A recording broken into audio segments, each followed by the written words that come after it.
Salut à tous et bienvenue pour une nouvelle vidéo du Connard du Catch.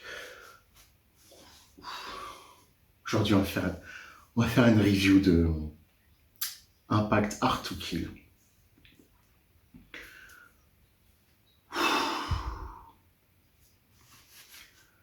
Je viens de finir le show là, putain. Là,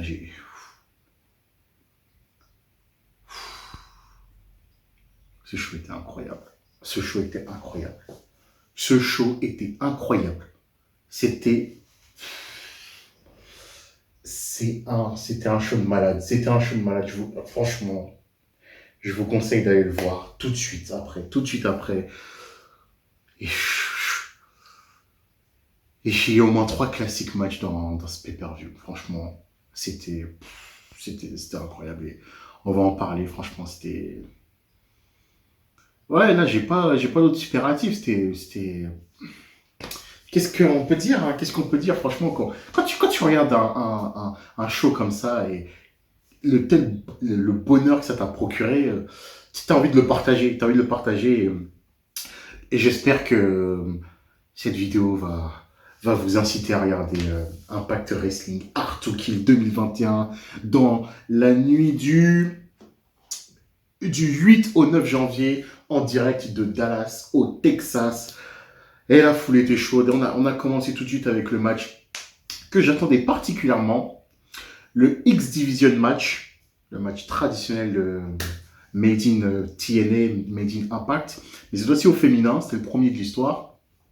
Jordynne Grace, Tasha Steelz, Chelsea Green, Rosemary, Alicia, qui a remplacé Rachel Ellering au coup de goutte. Et la dernière participante, Lady Frost. Bah déjà, le kick-off a été super. Le match était super. Le match était, franchement, il était bon. Une bonne dizaine de minutes d'action quasiment non-stop.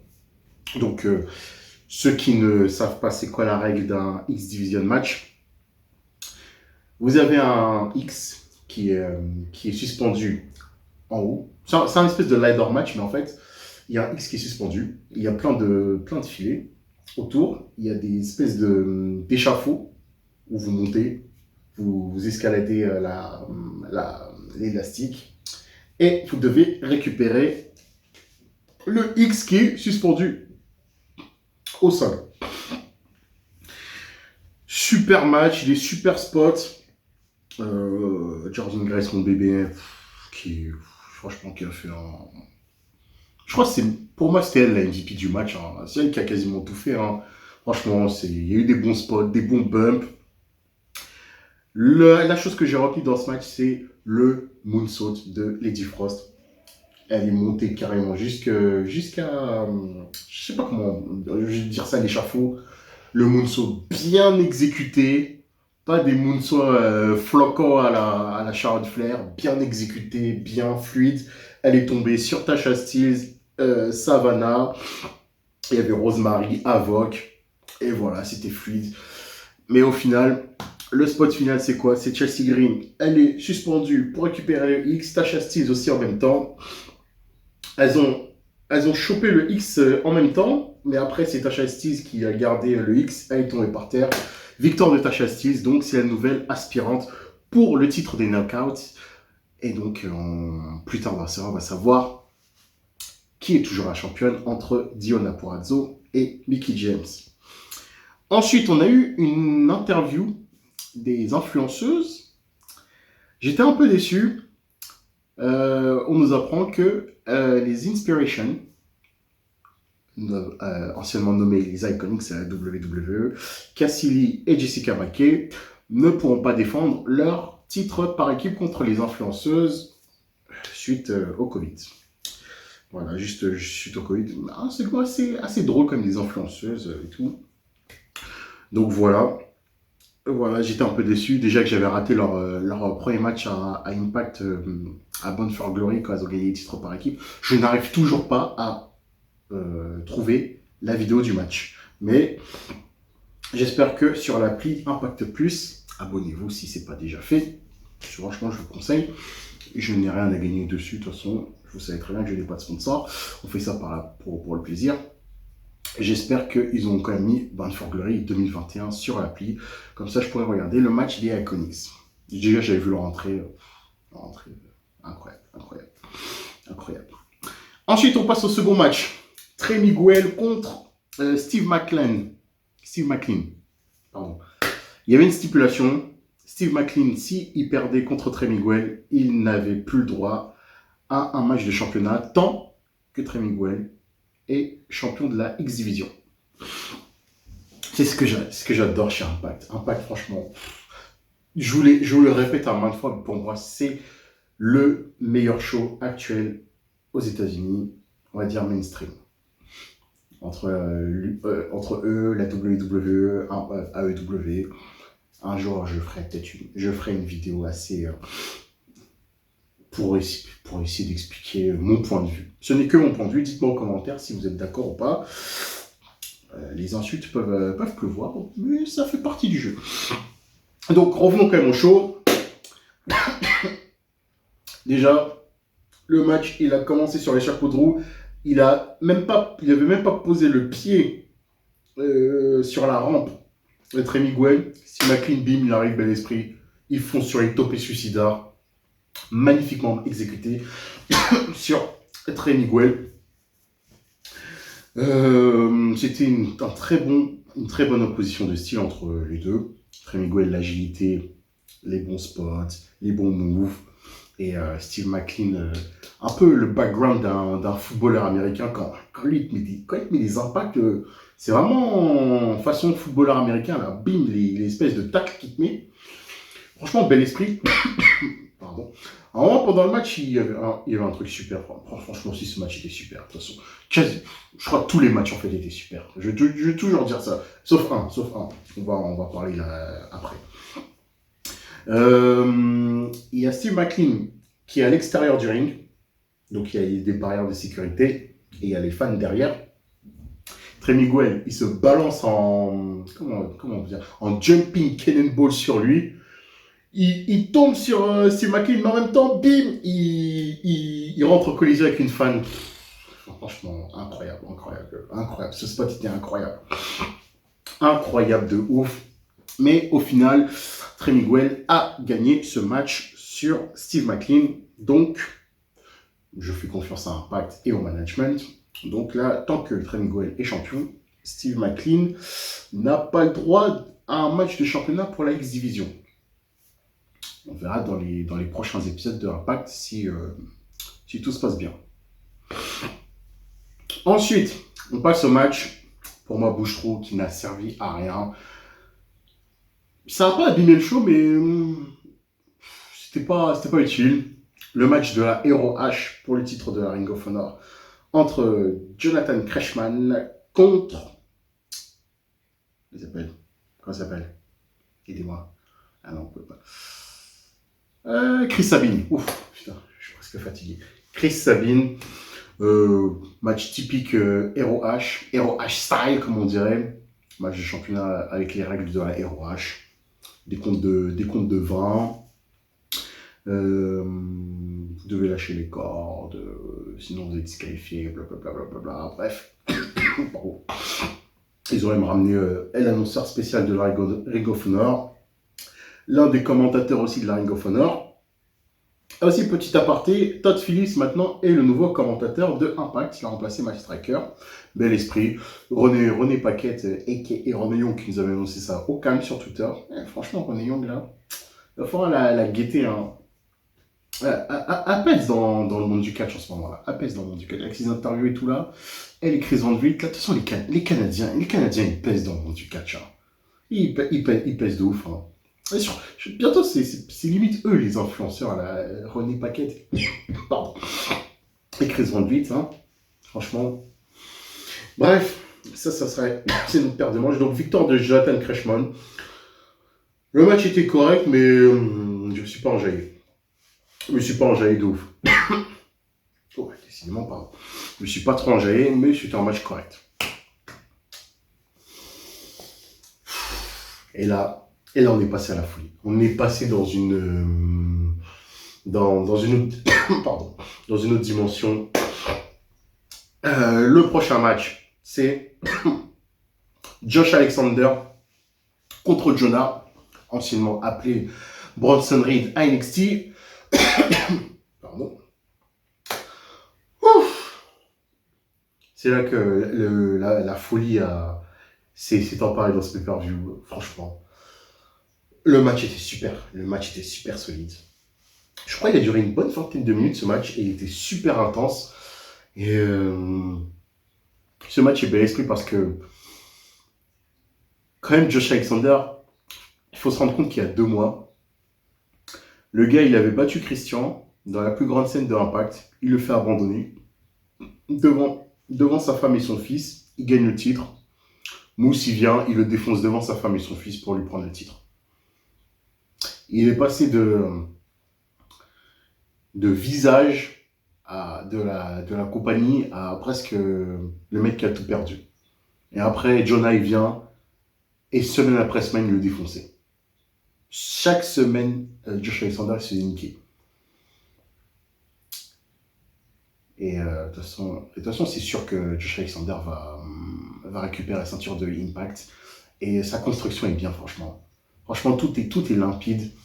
WWE devrait prendre exemple sur ce build-up de Josh Alexander par rapport à Biggie. Josh Alexander, le mec qui s'est fait défoncer. Il a perdu son titre devant sa femme et son fils. Il a été champion pendant 10 secondes. Il s'est défoncé. Chaque semaine, il s'est défoncé. Il va voir le management, on lui dit calme tes pulsions, calme-toi. Et là, il y a eu le match là. Ils ont fait le match. En plus, ils ont gardé le match bien au chaud pour le pay-per-view. N'est-ce pas, WWE? Même si on n'est pas là pour parler que de la VE, là, on parle de Impact, mais quand tu build up une suite comme ça, garde le match pour le pay-per-view, au lieu de le faire chaque semaine dans ton show hebdomadaire. C'est une autre paire de manches. Bref. Mais le match était super, franchement. Jonah qui... Le mec, c'est un heavyweight. Le mec, il monte sur un troisième corps. Bel esprit, il te fait un moonsault, mais bien exécuté aussi. Pas un moonsault floquant à la Charlotte Flair. Bon, il retombe pas sur Josh Alexander, il l'évite. Et on parle de la superplex, là, à un moment. La superplex effectuée par Jonah sur Josh Alexander. C'était incroyable. Victoire de Josh Alexander. À la surprise générale, je pensais que Josh Alexander allait perdre. Mais de toute façon, je pense que la feud va continuer. Josh Alexander a gagné par soumission. Angle lock. Bien exécuté. Bonne psychologie. Et je pense que Jonah, il n'en a pas fini avec Josh Alexander avant que son couronne à Impact se termine. Mais c'était... Là, déjà, on est rentré dans une folie dans ce pay-per-view là. Là, j'étais complètement fou. Ensuite, on a eu le segment backstage avec Chia Miller, important, Chia Miller, qui va interviewer Is, Oncle Rhino, Willie Mack, Rich Swann, Eddie Edwards pour leur match, le Hardcore War Match, qui va les opposer aux Good Brothers, les champions par équipe de Impact. Et Violence by Design, le groupe de Eric Young, composé de Eric Young, Joe Daring. Et... Comment il s'appelle? Putain, merde. Comment il s'appelle? Putain, sa grand-mère. Pardon. Comment il s'appelle? Oh, putain, ils n'ont pas mis le nom. Deering? Oh, putain, je sais plus son nom. Bref, c'est pas grave, excusez-moi. C'est pas grave. Donc, en plus, c'est lui qui a commencé le match en plus. Oh, putain. Bon, bref. Ah, attendez. Ah, putain, ça m'énerve. Ah, ça m'énerve.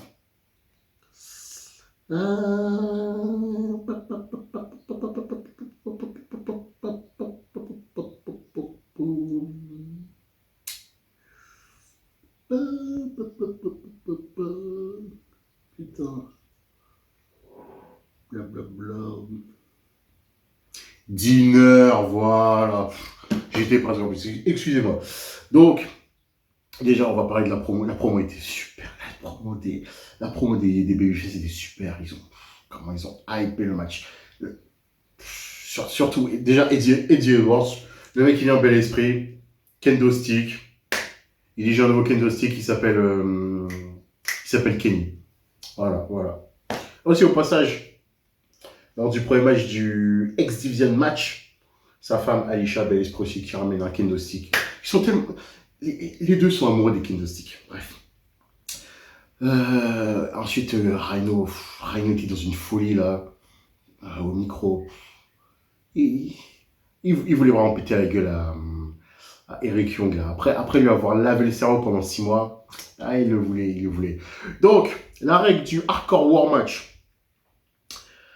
2 personnes sur le ring dans un premier temps. Toutes les 90 secondes, une personne de chaque équipe rentre. Donc, on a commencé par Dinner contre Rich Swann. Ensuite, c'est Carl Anderson qui est venu. Carl Anderson, bel esprit, qui s'est mangé un club de golf dans les coucougnettes. Il s'est tapé un swing par Rich Swann. Ensuite, il y a Willie Mack qui est rentré. Ensuite, il y a The Big LG, Luke Gallows qui est rentré. Ensuite, il y a Eddie Edwards qui est rentré, oui. Ensuite, il y a...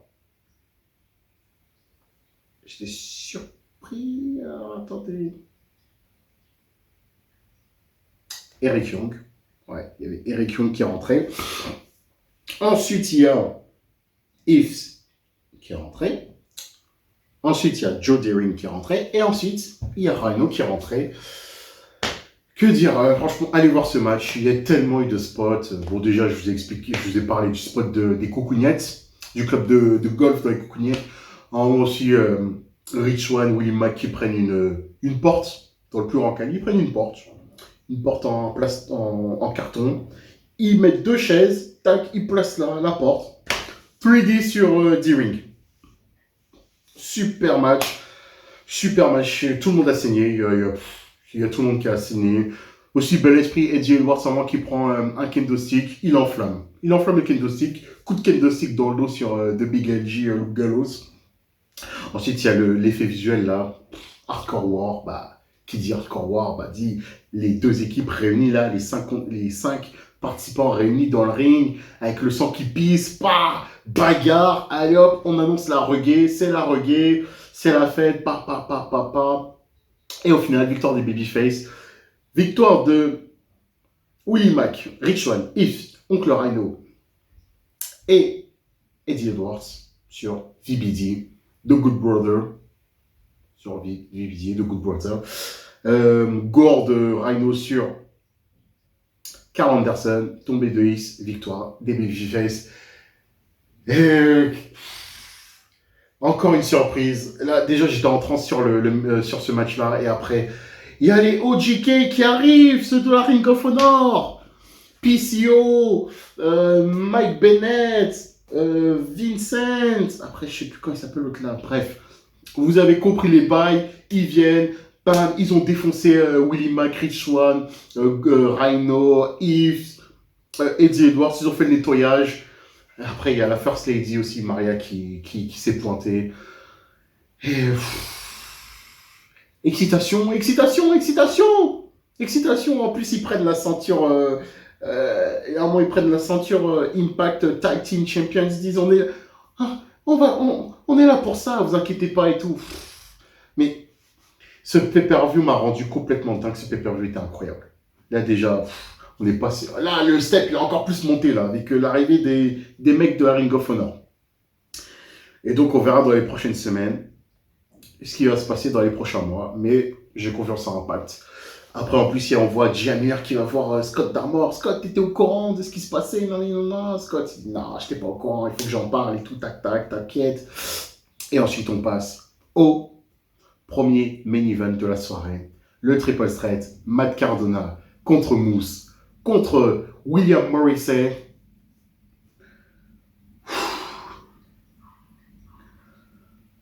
Franchement, je sais pas lequel des main events a été le meilleur. Mais déjà, le premier main event aussi était incroyable.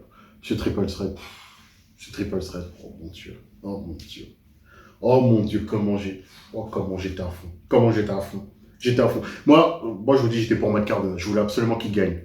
Vu comment Moose, Moose se bâtard, mais chaque semaine, comment il humilie psychologiquement Matt Cardona. De toute façon, les storylines pour builder ce pay-per-view ont été incroyables. Tout a été bien fait. Tout a été bien fait. Donc, on va parler du match vite fait. On va même un peu plus longuement quand même. On va commencer par quoi? Déjà, bel esprit. Pop power bomb de Moose sur Matt Cardona à l'extérieur du ring. Vous voyez l'arrêt du ring, vous connaissez. Pam. Morrissey qui fait la même chose sur Moose. Pam. Moose à un moment qui monte sur la troisième corde en jumping. Matt Cardona qui le pousse à l'extérieur. Il se gamelle sur la table. La table n'a pas vraiment explosé. Il tombe sur la table. La table elle se pète à moitié. Voire même pas presque à moitié. Et c'était dangereux. C'était franchement. Là, j'ai cru qu'il s'était blessé, Moussa. J'ai cru qu'il s'était blessé. Bel esprit. Il y a Chelsea Green qui s'est pointé. Logique par rapport à la storyline qui a été racontée durant toutes ces semaines. Surtout la signature du contrat qui était incroyable. Donc, à un moment à l'extérieur du ring, Moose, il marave Matt Cardona. Il y a Chelsea, elle arrive. Non, fais pas ça, Moose. Et Moose, il voulait niquer Matt Cardona devant sa meuf. Ah, ok. Chelsea Green, elle a montré l'heure. Fuck you, crossbody. Allez, vas-y, chérie, continue, vas-y, marave-le. Et Matt Cardona, il était bouillant, second souffle. Ah, Matt Cardona, c'était le MVP du match. Pour moi. Même si. Parce que le plus faible pour moi des trois, ça a été Morrissey. Et Matt Cardona était vraiment mis en avant pendant ce match. Donc peut-être c'est l'indication que ça va se finir en one-on-one entre les deux et Morrissey va être mis en retrait. Bon, on verra ça des prochaines semaines parce que là, franchement, c'est. Ah là là là là, franchement, super, super. Et,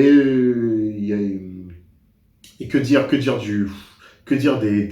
des deux prochains spots après. Moose qui fait un spear sur l'arbitre, le premier. Incroyable. Ensuite, il y a Moose qui veut fumer Matt Cardona avec une chaise. Chelsea Green qui arrive, qui veut lui subtiliser la chaise. On nous refait ce qui s'était passé il y a 2 semaines Non, pas il y a 2 semaines, il y a 3 semaines à Impact. C'était avant Noël. Bim, Matt Cardona qui va mettre comme un coup de chaise à Moose. Oh, il s'est arrêté au bon moment. Là, cette fois-ci, il met pas un coup de chaise à sa femme. Et ensuite, il fait quoi? Ah ouais. Il attrape Cardona. Powerbomb sur l'arbitre, et sur comment ça s'appelle? Et sur Chelsea Green en même temps. Bel esprit. Mais au final, Moose quand même réussit à remporter la victoire difficilement. Spear sur Matt Cardona. 1, 2 et 3. Ouah. Premier mini-event incroyable déjà. Premier mini-event incroyable. Il y a rien à dire. Allez voir ce match. Et ensuite, on passe au dernier mini-event. Diona Purrazzo contre Mickie James pour le titre des Knockouts. Est-ce que Mickie James va ramener le titre Knockout au Royal Rumble dans 3 semaines à Saint-Louis, dans le Missouri, où on couvrira le pay-per-view? J'ai déjà donné mon avis sur le Royal Rumble féminin de cette année. Vous pouvez checker ma vidéo. Mais bref, là, on va parler du match. Texas Deathmatch. Alors, qu'est-ce que c'est les règles?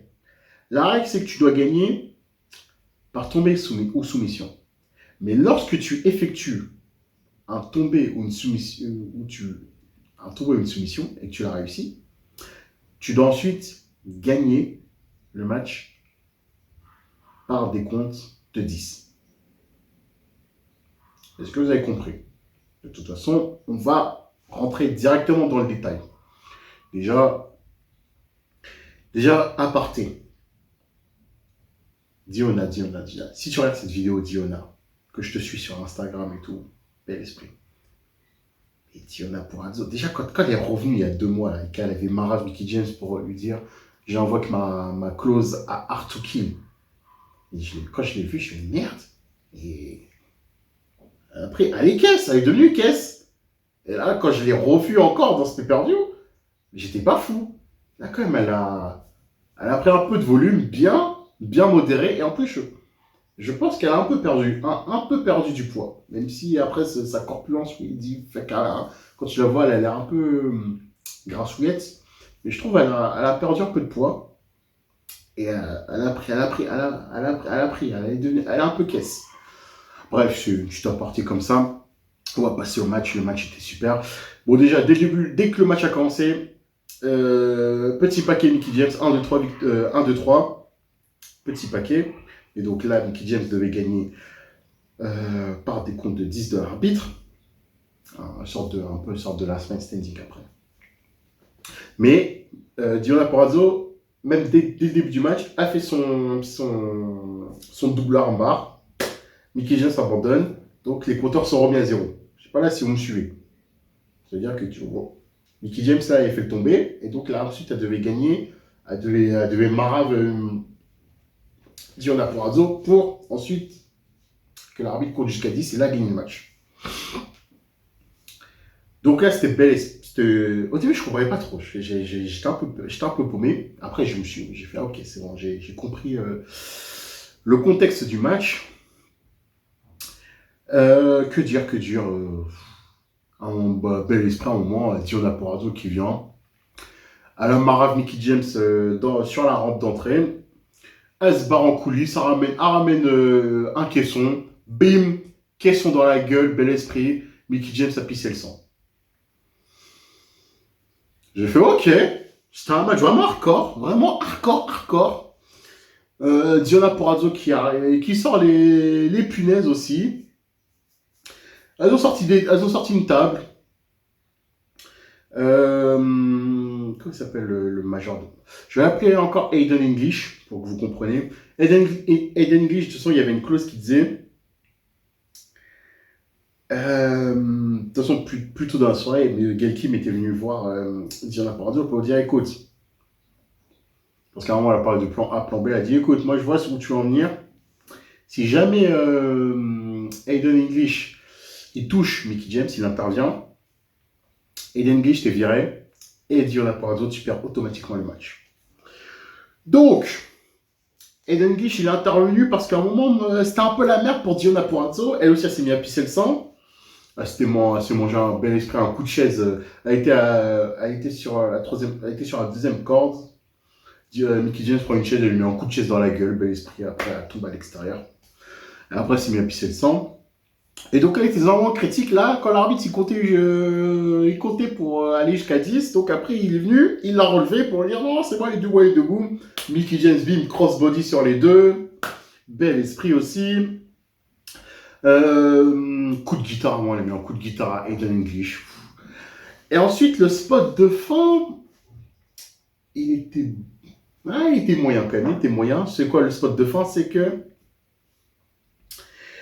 elle met un coup de pied à Diona Purrazzo. Diona Purrazzo, elle avait une chaise dans la main, bim, la chaise rebondit sur la corde, elle se tape la chaise contre la tête, c'est un peu con. Et après, Mickey James lui fait un jumping DDT.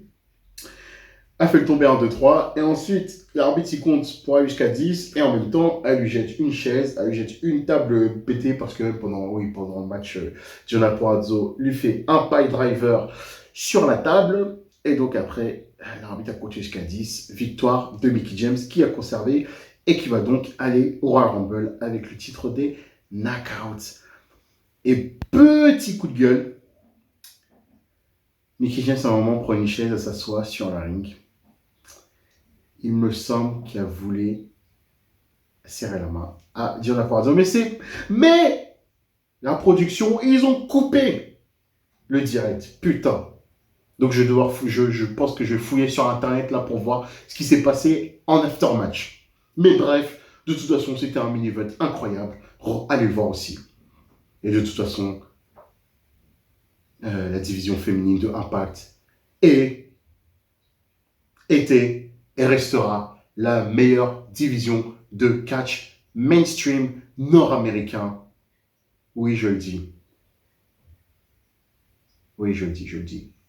Vous savez pas, vous rendez pas compte à quel point la division féminine de Impact, de la TNA anciennement nommée, a une place dans mon cœur. Oui, quand on se tapait les conneries encore des divas, on peut appeler ça des conneries, par certaines conneries. Moi, je me tapais sur la TNA des Christy Hemme contre Awesome Kong. Vous vous rendez compte, Christy Hemme ouais, j'en rigole maintenant, qui était qualifié de limite de salope par Trish Stratus, genre à la pause sur Playboy et tout. Quand elle s'est barrée à la TNA, c'est des matchs de.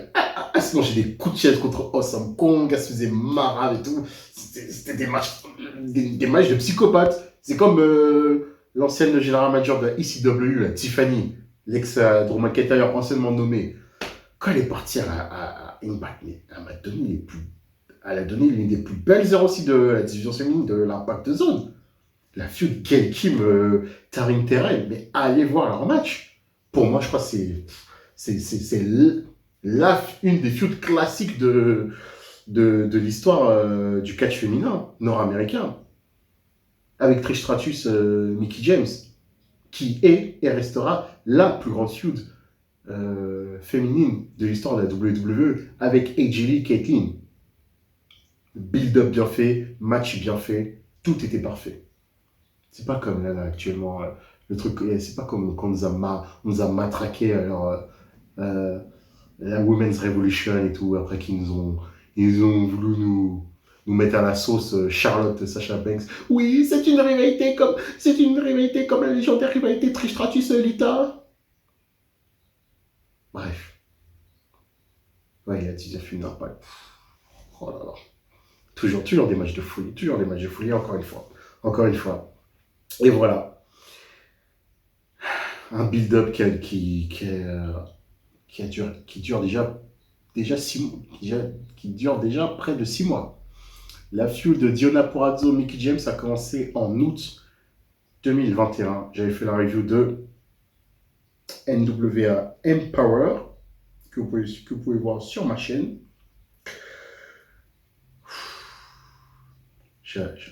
Impact me fait bander ces derniers temps, là, franchement. Les feuds sont calibrés. Petit bémol, par contre, voyager un peu Impact. C'est bien beau les tapings, là, les enregistrements tout le temps à Nashville, mais bouger un peu. Bon, là pour la route vers le prochain pay-per-view qui sera le 23 avril, Rebellion. Ils vont assez bouger quand même au niveau des tapings. Ils seront à Philadelphie, à je sais pas où. Mais quand même bouger, quand même, le visuel compte, je crois, pour un fan de catch, je pense. Hein. C'est peut-être pour ça qu'NXT a coulé. Hein. Un jour, je ferai une vidéo aussi sur NXT. Je te donnerai mon avis sur NXT. Donc voilà. Bon, bah, commentaire, les gars. Partagez la vidéo. Commentez, pouce bleu, les gars. Pouce bleu, likez la vidéo. Abonnez-vous, parlez-en à vos amis fans de catch. Qui a une bonne chaîne sympa, qu'on peut discuter de catch tranquillement, de manière chill. Et avant de terminer, je vais faire quelques petits remerciements. Je vais faire des remerciements pour que le mouvement... Je remercie Raphaël Silva de s'être abonné. Merci à toi si tu regardes la vidéo, mon vieux. Et je remercie Pierre DKS. Merci à toi pour ta souscription à ma chaîne. Ça fait plaisir. Plus le mouvement est grand, plus on fera de belles choses. Et suivez-moi sur Twitter, messieurs. Suivez-moi sur Twitter, @leconnardducatch, comme ça, on puisse interagir et que je puisse aussi vous remercier personnellement quand même. Puis voilà, donc allez, les gars, parlez-en autour de vous et que la passion s'agrandisse. Voilà, j'espère que vous avez aimé cette vidéo, que je vous ai transmis l'envie d'aller voir déjà le meilleur pay-per-view de l'année pour l'instant. Et puis voilà, hein, commentez la vidéo et qu'on puisse interagir. C'était le connard du catch. Merci d'avoir suivi la vidéo. Particulièrement, je fais un gros bisou à mon ami Salon Storm. C'est gratuit. Mon Dieu, je t'embrasse. Allez, à plus.